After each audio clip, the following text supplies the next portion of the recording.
اور یہ بچہ بھی پرائیویٹ تعلیمی ادارے کا ہے، لیکن جب میں نے اس کو پورا دیکھا تو مجھے خوشی ہوئی کہ یہ ہمارے ہی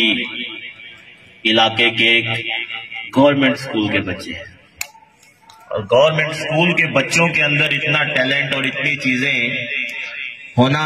اور خاص کر اس راوی کے اس علاقے کے اندر مشکل کام ہے، اس کو کوئی ماننے کو تیار نہیں ہوتا۔ اللہ تعالیٰ نے فطری طور پر ہر بچے کے اندر کوئی نہ کوئی صلاحیت رکھی ہے،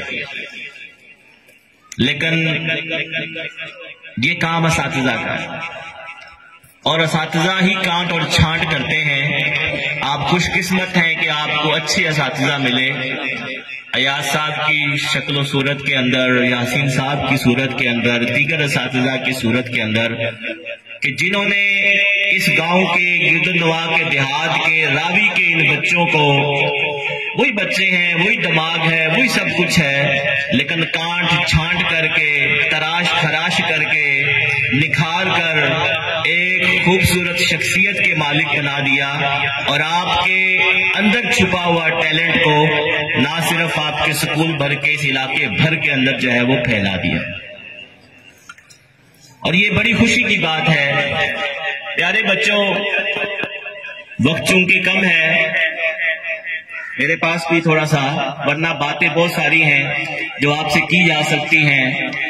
بہت سارے الفاظ ہیں جو آپ کو ادا کیے جا سکتے ہیں۔ آج یہاں آپ کی خوبصورت تقریب ہوئی، جس کے اندر یہاں ٹیبلوز بھی پیش کیے گئے، خاکے بھی پیش ہوئے، بچوں نے اپنی اپنی صلاحیتوں کا اظہار کیا۔ میں سب کو مبارکباد بھی دیتا ہوں کہ اس علاقے کے اندر ہو کر اتنے خوبصورت انداز کے اندر یہ ساری چیزیں پیش کرنا بڑی مشکل چیزیں ہوتی ہیں، اور پھر ادب اور آداب کا خیال رکھنا، الفاظ کے چناؤ کا خیال رکھنا، انداز گفتگو کرنا، اور ان ساری باتوں کا خیال رکھنا، یہ یقیناً ایک مشکل کام ہوتا ہے، لیکن جہاں آپ جیسے